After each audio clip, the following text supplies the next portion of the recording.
Guys, எல்லாருக்கும் வந்துட்டு happy new year 2025. இந்த நியூ இயரை முன்னிட்டு நம்ம வீட்டில் ஏதாவது ஸ்வீட் பண்ணலாம் அப்படின்னு சொல்லிட்டு யோசித்தோம். ஏன் ஸ்வீட் அப்படின்னா வந்துட்டு இந்த வருஷத்தை நம்ம ஸ்வீட்டில் ஸ்டார்ட் பண்ணோம் அப்படின்னா இந்த வருஷம் ஃபுல்லாக நம்ம வாழ்க்கை வந்துட்டு ஸ்வீட்டாக இருக்கும் அப்படிங்கிற ஒரு நம்பிக்கையில் வந்துட்டு குலாப் ஜாமுன் வந்துட்டு பண்ணலாம் அப்படின்னு பண்ணிகிட்ருக்கோம். குலாப் ஜாமுன் வந்துட்டு மாவை பிசைஞ்சு உருட்டி எண்ணெயில் போட்டு எடுத்து ஜீராவில் போட்டு குலாப் ஜாமுன் ஆல்மோஸ்ட் வந்துட்டு ரெடியாக போகுது. தென் எல்லோரும் வந்துட்டு நியூ இயரை முன்னிட்டு ரெசல்யூஷன்லாம் வந்துட்டு எடுத்திருப்பீங்க. உங்கள் எல்லாரோட ரெசல்யூஷன் வந்துட்டு நிறைவேறதுக்கு நம்ம கடவுளை வந்துட்டு ப்ரே பண்ணிக்கலாம்.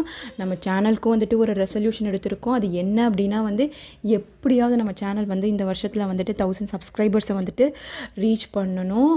அதை உங்களோட ஹெல்ப்பால் கண்டிப்பாக ரீச் பண்ணணும் அப்படின்னு நான் நம்பிகிட்ருக்கேன். ஸோ எகெயின் எல்லாருக்கும் வந்துட்டு ஹாப்பி நியூ இயர் 2025. எல்லோரும் ஜாலியாக என்ஜாய் பண்ணுங்கள். பபாய்.